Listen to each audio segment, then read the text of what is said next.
Hi, this is Maria. Thank you for being here. Today I am going to continue with my planner setup, and I am opening I want to say it's a planner folio. I forget the names, but that's the planner folio from Erin Condren in the mid-century circles, as well as a beautiful cover for my 8.5 by 11 teacher planner from Erin Condren as well.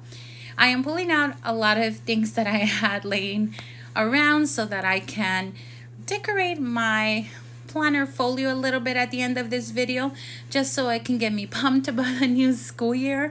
And I am excited, believe it or not. But anyway, we're doing this during the summer now. I did start this at the last quarter of the 2020-2021 school year, but now being in summer, I'm going to focus on the checklist. And before I start telling you anything from these checklists, know that anything that I'm writing here or will be recording here is actually available for me in a printable version or a PDF version or a report from many of the programs that we use during the school year. But I do love having it available for me at glance, if that makes sense. So one of the things that I did this year that I really loved during virtual year was having quarter 1 through 4 of star reading scores together. And again, you can pull out reports as many as you want, but I just loved it. Like during parent teacher conferences this school year or this past school year, it was so great. Like if a parent had because usually I print out like the current reports, right, for parent teacher conferences, or at least I do. And I do have obviously available other data, but just seeing this, like the progress that the kiddos are making or whatever, it just really makes my heart happy, and I feel a lot more confident meeting with parents, or if someone gives me a phone call and has a question, I don't have to go back to my computer, print a report, or look at a report, or figure out passwords for that matter, because I'm so horrible at it. Excuse me. But anyway, here I'm doing the star reading. I did the GE, which is the grade equivalent. Then I did the SS scale score and the IRL independent reading level. I don't use the right side, so I just put an arrow for ZPD, which means zone of proximal development. And this is where I keep that, what is it? Score? Not a score. It's a level.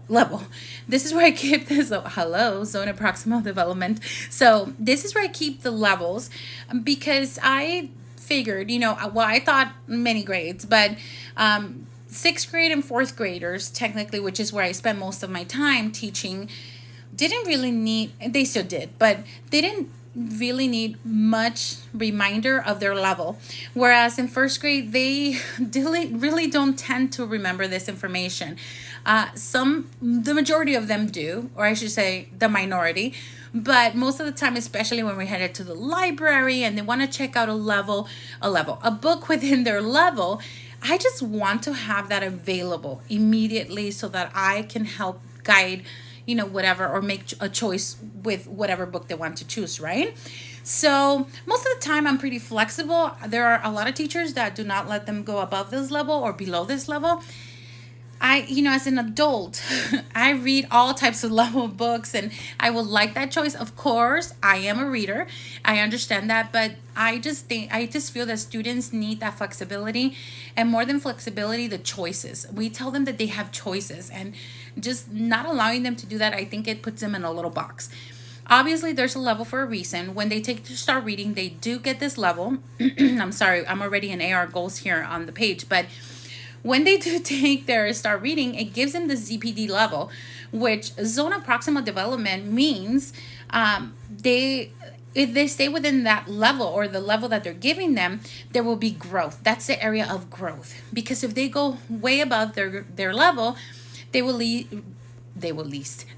reach a frustration level, right? So we don't want them to be there, as well as we don't want them to be super low and not be challenged so that they can grow. So that's super important to me to have available. So this next page, I do keep track of their AR goals, which is all connected, obviously. They do have to meet quarterly goals. They're all of their score or their levels are differentiated to their learning and the points that they get as well during the first quarter, second quarter, third quarter, or fourth quarter. Here you see me working on all the quarters. I kind of skipped quarter 2 and 3 because I thought it would be too much to film. But here's the last quarter, so I'm just keeping track of, did they meet their 25%, 50%, 75%, until they get to 100%. That way I'm kind of keeping them motivated and say, hey, you're almost there. Or hey, how can I help? So anyway, that's that. Then the next one is similar to Start Reading. The next one will be Start Math. And I'm doing something similar. I do want the grade equivalent for quarter 1 through quarter 4, as well as the scale score. So I would like to have all of those nice and tidy together. It does take some time to record this, but keep in mind these are scores for the entire year. So I won't be putting all quarters in one sitting or whatever. So after they test, I will take my time, which I did this year. And of course I was working from home, so that was a little bit easier than during the school year where I only have like a 10-minute recess, so it will take me some time, but I think it will be worth it. Then here in this one, I am moving on to the math fluency. I do assess them every day for the first and second week of school. No, second and third week of school. I can't remember right now. So I do tend to test them every single day under fluency facts. And then after the first 2 weeks of testing them every day, just so that I know exactly where they're at, if they're moving forward to plus zeros, plus ones, plus two, so on and so forth, then they test every Friday and I assess them every Friday so that I can tell them, hey, you need to work on this fact, or you can move on, or maybe I'll challenge you with this. So anyway, I'm writing here plus and minus or addition and subtraction facts so that I can check mark and put a little date right next to the date they pass it. And that way I have that handy for conferences too, right? Then I do want to leave another page here. I'm thinking if I should do it or not, but I do. I actually do a page where I do multiplication because I always have 1 or 2 students that are working on multiplication, and I want to have that on record as well. So I do put multiplication 1, 2. It's not going to be for all students, but definitely I would have wanted to keep track of that during school years where I did have that. And up to now, this is my 4th year in first grade, or it's going to be my 4th year in first grade. And for the first 3 years, I did have 2 students in each year. Yeah. So I would have liked to keep track of that. Wow. I'm sorry guys for this voiceover. Now know that I want you to know that I did film this a couple of weeks back. So I'm kind of like a little off with what's coming up next. But the next one I did was conferences, and I do want to keep track of that just more than anything for our documentation to see if they came to back to school night or parent teacher conference, any contact with parent. I will mark it like in the little whatever column. I would say like PTC or back to school night or whatever. Then I place the field trips. I don't know how that's going to work coming up this new school year with the whole situation, but I have high hopes that things will come back to normal. So I would just put it there just in case I need it. Then documents, any documents that come in at the beginning of the year, I do give them, well, that video will come up, just the forms that I give them at the beginning of the year. So that's that. Then at the very end here, I'm just counting the pages because I want to make sure I have enough pages to take attendance. And I'm only using the left-hand side, like I said, but I think I'm going to need to use like 2 columns out of the right side just to have enough pages. It's a little hard when it comes to the next page because it's hard to like figure out what kid aligns with the right row, but that's okay. I think I'll figure it out and it'll be okay, hopefully. So these last pages will just be for attendance, and that's it for the checklist. It was just enough. I was really happy because I had just what I needed. The one thing that I did forget, but thankfully I actually skipped the page right in the front, which I don't show you here, I don't think, was keeping up with the reading fluency. I totally forgot to add that. So, but thankfully I do have an extra one in the front. So right at the beginning of the checklist pages. So I will do the reading fluency, and that is also recorded through our Wonders program digitally, but I want it in my binder as well, or in my planner. So yeah, and I left a couple pages for assignments as well. I forgot about that. Yeah, I left 4 pages, I think. especially not like daily assignments that I record on Gradebook, or homework, because that's on Gradebook as well. But I'm thinking of like science fair projects, or things where like at the beginning of the year I have them share like a me bag when they bring, show and tell kind of thing. That's like the first homework assignment. Sorry. So I want to make sure I have all of that. And there it is. I do love this. I enjoy it so much. And notice that, of course, I did cut the student checklist because I don't want to be writing it like 100 million times. So for each section, I just leave the student checklist. I cut the rest so that I have that section separated. Now, the next thing you're going to see is that I love the snap-in bookmarks that Erin Condren has, the small ones. I don't know if they're called mini, whatever they're called. You'll see them in a little bit. Oh, there they are.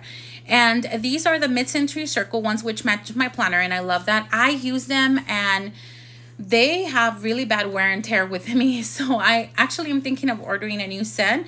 By this time, I think I will have it. I think it might be in the mail now. But anyway, I love them because I put it backwards and put it at the bottom just so I can have easy access to flipping to the important sections. For example, in this case, I will probably need one in attendance, and I'm hoping I'm putting one in attendance because that's where I'll be turning every single morning, right? There they go. Yeah, and that one I'll put it on the top, I think. Oh, I remember. I made a choice to put this bookmark because the little snap-in bookmarks are a little harder and they get a lot of wear and tear, like I said. And this one's a lot easier. And I wanted this little checklist here just in case I need to make attendance notes or talk to the attendance clerk, whatever that may be.